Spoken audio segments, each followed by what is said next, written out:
يلا بقى يا حبايبي، تعالى اقولك ازاي تعملي افكار سهله وبسيطه كده لسندوتشات المدارس. هتريحك خالص من التفكير يا ترى هنعمل سندوتشات ايه النهارده.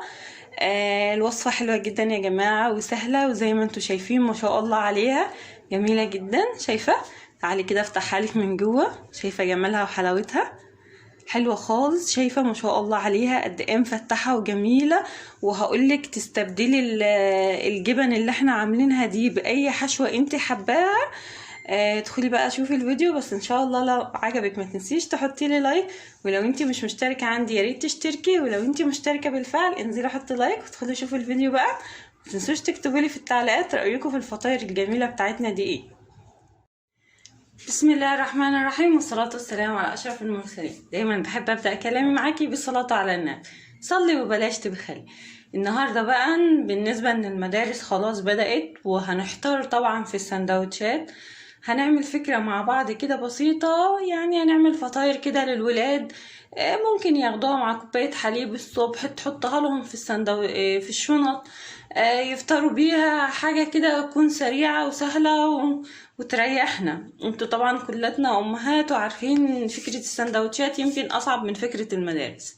هنقول بسم الله ونشوف مقاديرنا. عندي كيلو من الدقيق، هحط له كوباية من الحليب، ربع كوباية من الزيت، عندي هنا معلقة كبيرة من الزبدة، عندي هنا بيضة هاخد البياض في العجينة، والصفار هخليه للوش. تمام. عندي هنا بقى قطعة من الخميرة، ممكن تستبدليها بمعلقة كبيرة من الخميرة الفورية.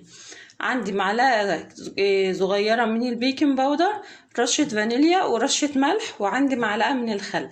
طبعا الجو الوقت بقى فيه نسبة برودة، فلازم الحاجة تاخد وقتها شوية على ما ما تخمر. فخلي بالك من النقطة دي، لان الفطاير الوقت او القرص او العيش او اي حاجة بياخد وقت شوية. هنقول كده بسم الله بقى ونبدأ نعجن. اهو اجيب الدقيق بتاعي. طبعا هنخلي الصفار ده للوش. نقول بسم الله. هحط طبعا الخميرة والملح والبيكنج باودر والفانيليا، عشان هنا انا مستعملة بياض بيض يا جماعة اهو. وهحط كمان معلقة كبيرة من الخل. معلقة الخل دي اصلا محسن لوحدها، هي بتدي للعيش كده قوام وشكل وطعم مختلف خالص. وبعدين هحط الزيت وهبدأ بقى اقلب واعجن بالحليب. وطبعا يعني غالبا هحتاج كمان كوباية من المية الدافية. تمام. بس هدخل المكونات بتاعتي دي كلها في بعض. وطبعا يا ريت الحليب كمان يكون دافي، لان الجو خلاص برد يا جماعة، فلازم يكون عندك كل حاجة دلوقتي دافية شوية اهو، شوية بشوية كده. وبعدين بقى اجيب كمان كوباية مية دافية عشان نكمل بها العجين. هي غالبا هتاخد معايا بس كوباية مية وكوباية الحليب مع شوية الزيت.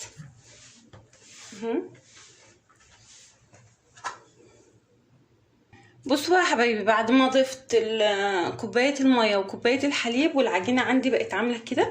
بصي هي طبعا لسه ما اتعجنتش. هحط لها معلقه الزبده، ويا ريت تكون بدرجه حراره الغرفه. طب لو انت ما عندكيش زبده حطي معلقه سمنه، مفيش مشكله. هي بصي هي الفكره كلها انها هتديني توريقه كده حلوه للعجينه. وبعدين هعجن بقى ومش هضيف ميه خالص. يعني الكيلو الدقيق خد مني كوبايه ميه وكوبايه حليب. ممكن تخليهم كوبايتين 2 حليب لو انت حابه انها يكون مغذيه. ممكن لو ما عندكيش حليب خالص هتحطي على كل كوبايه ميه معلقه من اللبن البودر. ماشي. ولو انت عايزه تعملي نص كيلو بقى هتقسمي المقدار.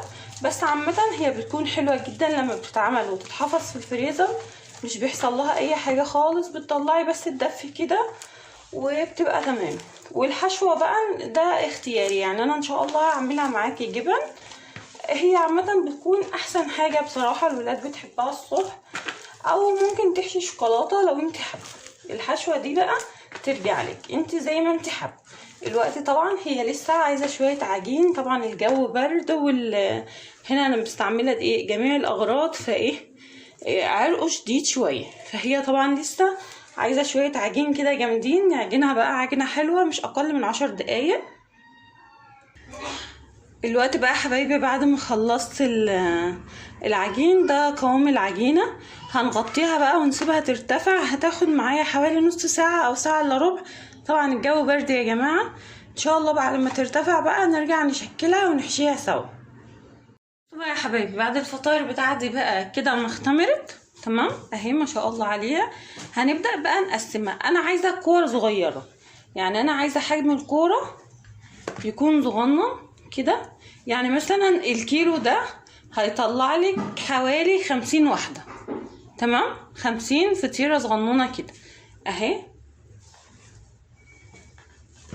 حاولي كده تخلي ايدك التقريصة كلها هتكون زي بعضها، هيطلع معاكي ان شاء الله 50 واحدة يا جماعة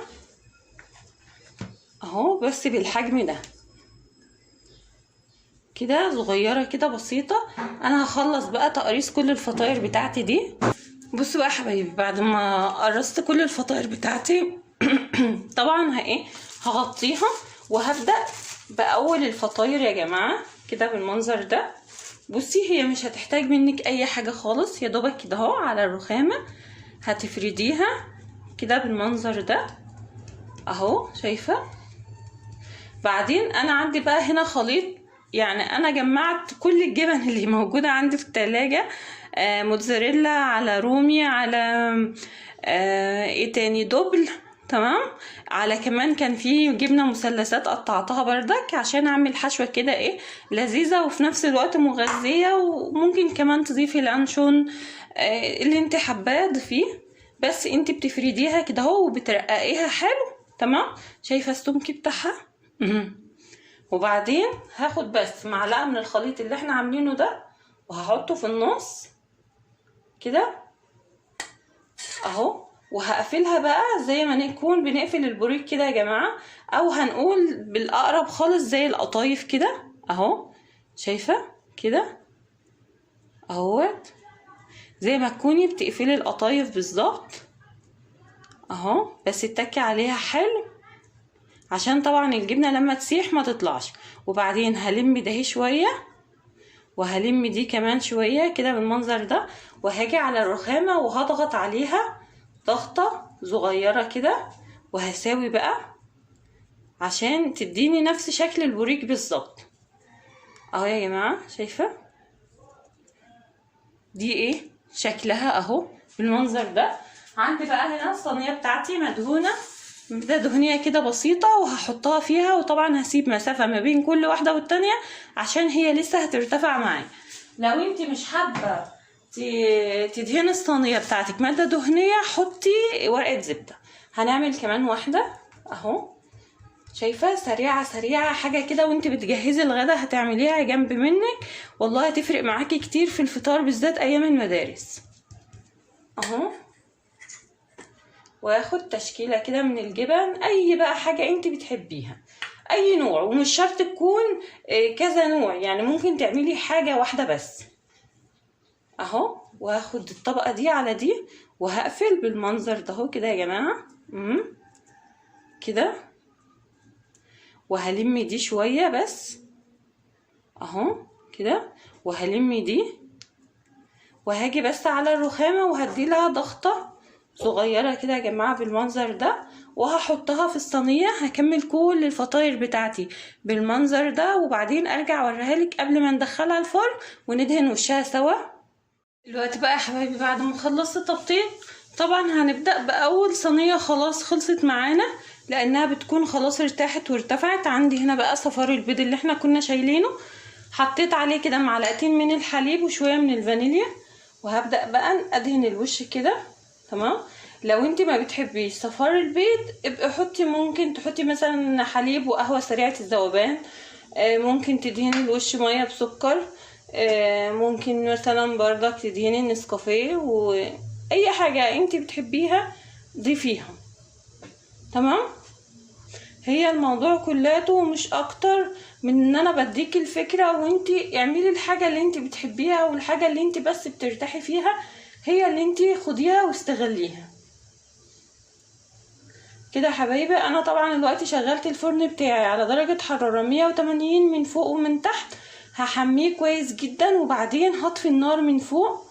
تمام يا جماعة. وادخل الفطاير بتاعتي دي، اول ما الاقيها بدأت تاخد لون من تحت وخلاص احمرت كده وبقت كويسة معايا من تحت، هشغل لها شواية من فوق تاخد لون بسرعة. عندي هنا بقى سمسم وحبة البركة، لو انتي ما بتحبيش تضيفيه بردك ممكن تشيليه او ممكن تحطي سمسم بس عامة هي كل حاجة دي مغذية جدا للولاد، واحنا بنقول نعمل حاجة تكون مغذية شوية وفي نفس الوقت تقلل معانا الشيبسي والكلبز والحاجات دي. هخلص بقى وادخلها الفرن وان شاء الله لما تطلع نرجع نشوف الشكل النهائي سوا. ودي بقى يا حبايبي شكل الفطاير بتاعتنا بعد ما طلعت من الفرن. حلوة جدا يا جماعة، وفكرة كده سهلة وبسيطة لسندوتشات المدارس. شايفين جمالها؟ شايفة؟ بس اهم حاجة بعد ما تطلع معاكي من الفرن على طول تغطيها بفوطة مطبخ كده نظيفة عشان ترجع تطرى معاكي وتبقى بالجمال وبالحلاوة دي. شايفة يا جماعة؟ حلوة جدا جدا، جربوها. انا واثقة انها باذن الله هتعجبكم وهتنور رضاكم، هتريحك كتير كتير من افكار يا ترى هنعمل سندوتشات ايه بكره. تهيألي الحاجه الوحيده اللي الام بتنام تفكر فيها يا ترى هعمل لهم سندوتشات ايه الصبح. جربوا الفكره جدا وتقدري تغيري الحشوه زي ما انت حابه. يا رب الفيديو بقى ان شاء الله يكون عجبكم، وان شاء الله لو عجبك متنسيش تحطي لي لايك، ولو انت مش مشتركه عندي يا ريت تشتركي، ولو انت مشتركه بالفعل انزلي بقى حطي لايك. ومع السلامه، ونتقابل في وصفات تانية كتيره باذن الله.